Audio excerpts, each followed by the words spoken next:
Whenever you buy a new car, you should always give it a good look over, look out for any problems, and plug a code reader in and make sure there's no code stored on the ECU.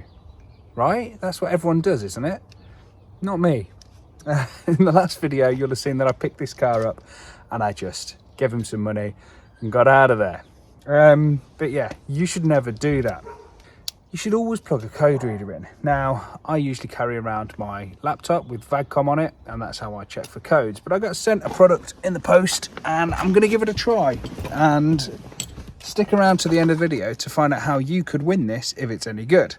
Because I don't need it, let's let one of you guys have it.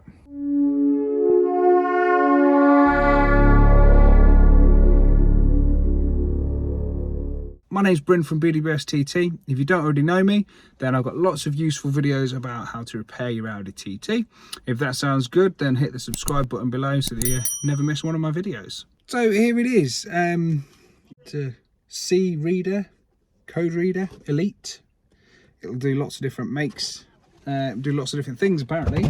It's relatively lightweight. It's going to fit in your glove box if you need it to. So there's a few different types of code readers that you can use. You can use a very, very basic one that will just give you a 5-digit code, and then you've got to do some research and work out what it is. You've got fancy Bluetooth or Wi-Fi ones that you leave plugged in and connect it to your phone and all that good stuff. And then you've got one like this where it's got a full built-in screen.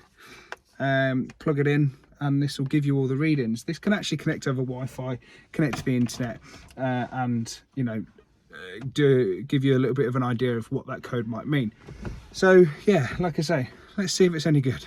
You're going to need to locate your OBD port, which is down here on these, like so. And we're going to need the vehicle on. And this is going to launch. See how long it takes to turn on, shall we? It's doing something. There we go, right. So we want to diagnose. No. Yes. So, there we go. Okay. It's connecting.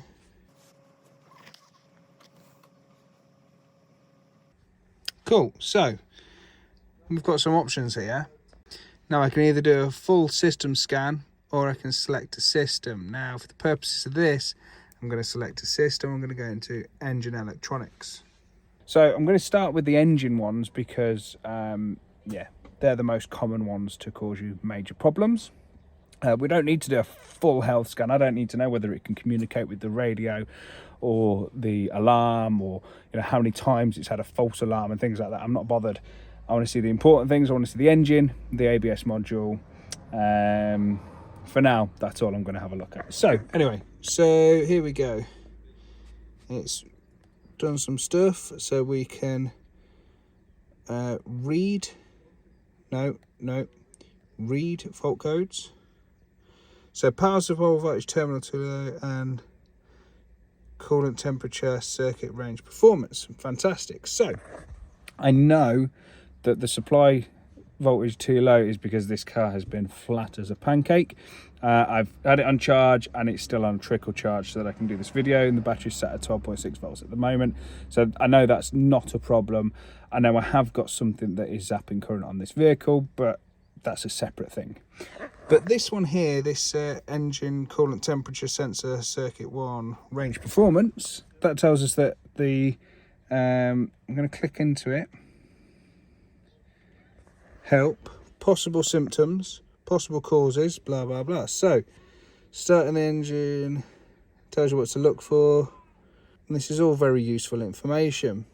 Now I know that the problem with this is that it didn't get above 70 degrees because the thermostat is stuck open. So I know that problem, okay? But this does cite that as a potential problem. It's saying that you could have wiring faulty, sensor faulty, all coolant says, it doesn't tell you that it could be a thermostat stuck open. That's interesting. But anyway, yeah, that's one thing that it is discovered, and that with a little bit of knowledge, a little bit of Googling, you can work out what the problem may or may not be. This does highlight, though, the problem with code readers of all descriptions is that it just says, this is faulty. Okay, and a lot of people will just change a sensor because it says there's a fault in it, rather than working out, you know, okay, what does that actually mean? So yeah, anyway, so things like G28 implausible signal. Well, a G28 implausible signal could be that it's a bad sensor, or it could be that the signal it's receiving doesn't make sense and it's telling you there's a problem. So yeah, that's just code reviews in general. You need a little bit of knowledge to go with the numbers that are showing up on this screen. Anyway, so from there I can come back out of there and I can clear the fault codes. As easy as that. Cool. Worth pointing out that one thing I did need to do before I could do this video was set it up with my phone, so over the Wi-Fi, just so that it had some sort of connection to the internet, so it sets the time and date and things like that. There might be a way of doing it standalone. I just connected it to my phone so that it was done. Right, okay, so system selection. Now we can have a look at, we can have a look at all sorts of things. If you've got airbag issues, you could see what was causing those. But I'm interested now in brake electronics. So another useful feature is that we can read a data stream. So if we know the channel that we're interested in, we can write it in. If we don't know the channel, we can see a channel list. If we want to see what's going on with the speed sensor, all 4 of them, if we want to see if there's a discrepancy as we're driving, then we could do this and we can see none of them have got a value because the car's not moving. So we can see that they're all potentially doing the right thing. So once you're driving along, you could get someone else to hit record if you wanted to, and you could record the live data from those outputs, and then you can hit stop and you can save that. Okay, call it whatever you want. I'll just leave it with the default. My fingers are a bit fat for this. Recording has been successfully saved. Cool. So I mean, that's useful because if you can't assess it, you could set that to record, go and drive, come back, and you can view your logs. That's, similar to what you can do on VAGCOM. I'm not going to lie to you, apart from that's on a big laptop. So that's actually quite cool that this has got that functionality. So I've got the engine turned on now, back into the engine menu, and I want to have a look at, if we read the data stream on here, we can see some very useful things. So, we could see the coolant temperature if we wanted to, and let's say engine speed. We can see it says it's 15 degrees. Well, that seems sensible. It's a cold day. The car's literally only just started up, so it seems like a sensible value to me.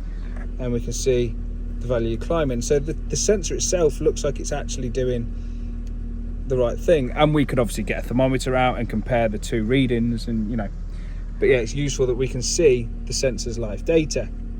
But yeah, we can see all sorts of things. The mass airflow readings, another useful one. And we can see that goes up with the revs as there's more air being pulled in. We can see that. Very useful. So this reader is actually pretty darn good. It's doing a lot of the things that VAGCOM does. I dare say there's a few things that it can't do that VAGCOM can do.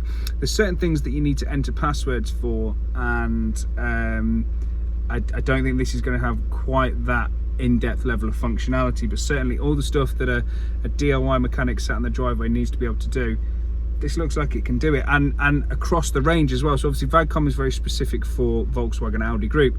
This is good for all sorts. I could plug that into the wife's Fiesta and it would give me just as much useful information. So yeah, for me as a multi-tool, this is actually really good, and I'm kind of regretting saying that I'm going to give it away, but at the beginning of the video I did tell you that I would be giving this away. So if you want to be in with a chance of winning this, all I need you to do is be a subscriber to the channel, which you should be, and if you're not, why the heck ain't you?